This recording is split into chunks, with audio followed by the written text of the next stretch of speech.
जय हिंद दोस्तों, मैं हूं राकेश फौजी। स्वागत करता हूं अपने YouTube चैनल राकेश फौजी स्टडी पॉइंट पर। दोस्तों, आज एक और नया वीडियो क्लरिकल एप्टीट्यूड के संबंध में। इससे पहले मैंने 4-5 वीडियो बना रखे हैं, उनके अलग अलग part 1, part 2, part 3, part 4, part 5। अगर आपने नहीं देखे होंगे, डिस्क्रिप्शन लिंक मिल जाएगा, उनको आप देख सकते हैं। इसके अलावा अगर आप चैनल पर पहली बार आए हैं, चैनल को सब्सक्राइब कर लें, ताकि मैं भविष्य में क्लरिकल एप्टीट्यूड, कंप्यूटर से रिलेटेड किसी भी प्रकार की वीडियो डालता हूं, उनका नोटिस आपको पहुंच सके। टेलीग्राम ग्रुप से जुड़ना चाहते हैं, डिस्क्रिप्शन लिंक है, आप टेलीग्राम ग्रुप से भी जुड़ सकते हैं।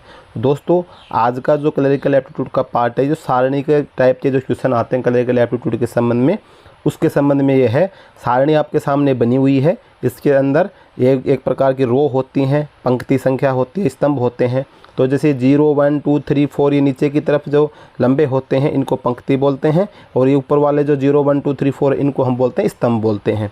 तो इसके अंदर जैसे जो वर्ड दे रखे हैं, 0, 1, 2, 3, 4 ऊपर भी है, 0, 1, 2, 3, 4 नीचे भी है, दोनों स्तंभ में भी है और आपकी इसके अंदर पंक्ति में भी है। बीच में जो वर्ड दे रखे हैं I, E, A, O, U, ये इसके अंदर जैसे 1 से लेकर 4 तक जो वर्ड हैं, वो 5 से लेकर 9 के बीच में वर्ड नहीं मिलेंगे आपको। तो इसमें से आपको कोई भी वर्ड दे दिया जाएगा, उस वर्ड के हिसाब से फिर आपको इसका आंसर निकालना है। तो इसके अंदर निर्देश दे रखा है कि इन साचा पट्टिकाओं में प्रत्येक अक्षर को पंक्ति संख्या और स्तंभ संख्या द्वारा अभिव्यक्त किया जा सकता है। किसी अक्षर को प्रकट करने के लिए पहले यह लिखिए कि वह किस पंक्ति में है, तो उसके बाद यह लिखिए कि वह किस स्तंभ में है। उदाहरण के लिए यदि हमें ए अक्षर को व्यक्त करना है तो इसे कई रूपों में व्यक्त किया जा सकता है, लेकिन हर बार पहले पंक्ति संख्या लिखनी होगी, उसके बाद स्तंभ संख्या लिखनी होगी।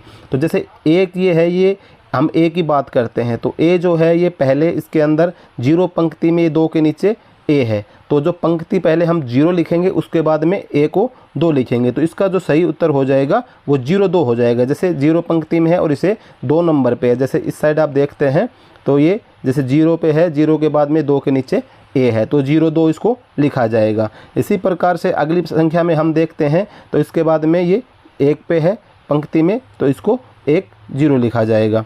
इसी प्रकार से अलग अलग पंक्ति में अलग अलग दे रखे हैं। इसी प्रकार से हम अगर बी को व्यक्त करना है, चाहे डी को व्यक्त करना है, तो जैसे इसी प्रकार से हम अक्सर बी को भी कई रूपों में व्यक्त कर सकते हैं, लेकिन हर बार पहले पंक्ति की संख्या लिखनी होगी और उसके बाद में हमें स्तंभ की संख्या लिखनी होती है। तो अक्सर बी जो है वो इसमें सारणी 2 में है, जैसे हमने पहली सारणी में दे लिया, तो भी जो बी है ये सारणी 2 में है, तो ये 7 के नीचे बी है। तो इसकी जो हाई पंक्ति में फर्स्ट जो अक्षर है वो पहले हमें फर्स्ट रो में देखना, 5 में, फिर 6 में, फिर 7 में, फिर 8 में, फिर 9 में। तो जो पहले वाले 5 में बी में है, तो इसकी पहली पंक्ति होगी 5 और बी है 7 के नीचे, तो इसको हम बी को फर्स्ट में क्या लिखेंगे, 57, जैसे 5 और 7 लिख रखा है। इसी प्रकार से हम अगली संख्या में देखते हैं, तो ये 6 की पंक्ति में है और 5 स्तंभ के नीचे है, तो इसको हम लिख देंगे 65। तो इसी प्रकार से अगला क्वेश्चन में से उदाहरण के रूप में अगर हम डी को लिखना चाहें, तो डी को लिखने के लिए भी सेम है। डी आपको मिलेगा, इस रो में है फर्स्ट सेकंड रो में 5 से 9 के बीच में, तो डी जो है 5 रो में और 6 के नीचे है, तो इसको हम लिख देंगे 56।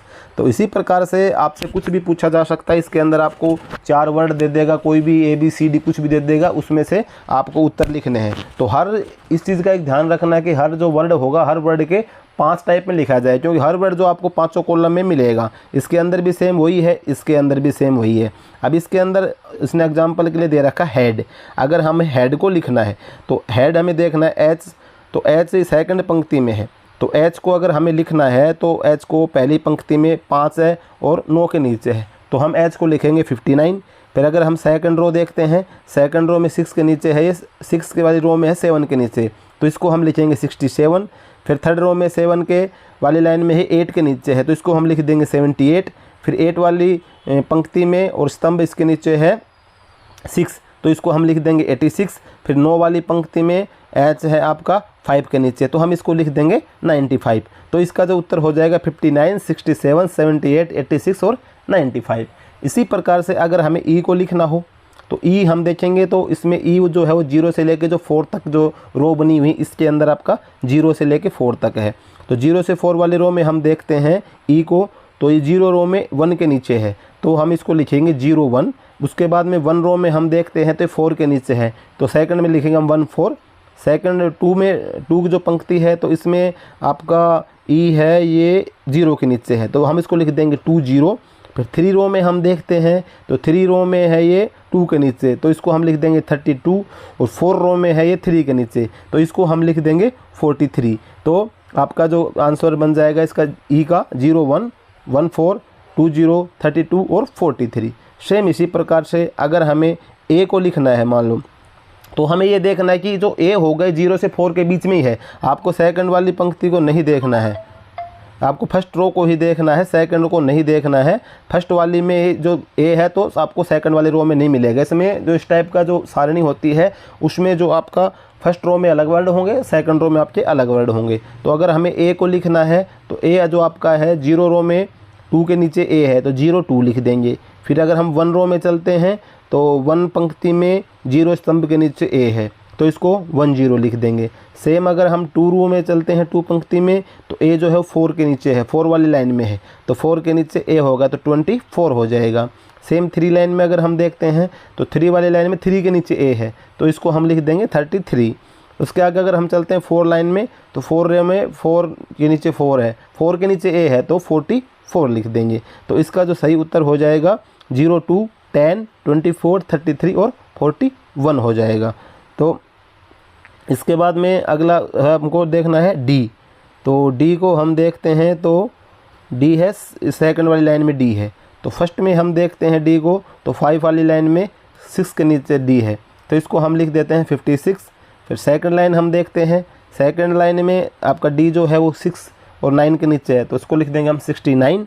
7 वाली रो में जो 9 है वो है आपका 9 के नीचे, सॉरी 7 वाले में डी आपका 5 के नीचे है तो 75 लिख देंगे। फिर 8 वाली पंक्ति देखते हैं, 8 वाली पंक्ति में डी आपका है 7 जो स्तंभ है उसके नीचे है तो 87 लिख देंगे। 9 वाली जो रो है उसमें डी 9 के नीचे तो इसको 99 लिख देंगे। तो इसका जो सही उत्तर हो जाएगा 56 69 75 87 और 99। तो ये इस प्रकार से मतलब हेड पूछा है। इसके अलावा आपको कुछ और भी पूछ सकता है, ये हेड पूछ लिया। मान लो अगर आपको ओ के बारे में पूछ सकता है, यू के बारे में पूछ सकता है, जैसे फर्स्ट टाइम में ए ई आई ओ यू है। इसके अलावा सेकंड लाइन में आपका F D B G H है, तो इसके अंदर भी कुछ भी पूछ सकता है। मान लो अगर आपको एफ का ही पूछ ले तो अगर आपको एफ से पूछता है तो एफ 5 पंक्ति में 5 के नीचे एफ हो गया तो 55 हो जाएगा। फिर सेकंड लाइन आपको देखनी 6 के नीचे एफ है तो 8 के नीचे एफ है तो 68 हो जाएगा। सेम फिर 7 में एफ है 6 के नीचे तो 76 हो जाएगा। 8 में जो एफ है वो 9 के नीचे है तो 89 हो जाएगा। 9 में जो एफ है वो आपका 7 के नीचे है तो ये 97 हो जाएगा। तो इसी प्रकार से आपको कोई भी वर्ड पूछ ले तो उस वर्ड को उसी हिसाब से आपको हर वर्ड का आपको 5 आंसर बनेंगे। क्योंकि अगर 5 की सारणी दी 5 है, 4 की सारणी दी तो 4 बार आएगा वो, तो आपको वो इतनी बार लिखा हुआ होगा। तो उसको ठीक प्रकार से आपको देखना है। पहले आपको पंक्ति लिखनी है जो नीचे की तरफ है, फिर उसके बाद में रो की साइड में है उसके नीचे कहाँ पर है वो आपको लिखना है। इस चीज़ का आपको ध्यान रखना पड़ेगा तभी आप इसका उत्तर सही कर पाएंगे।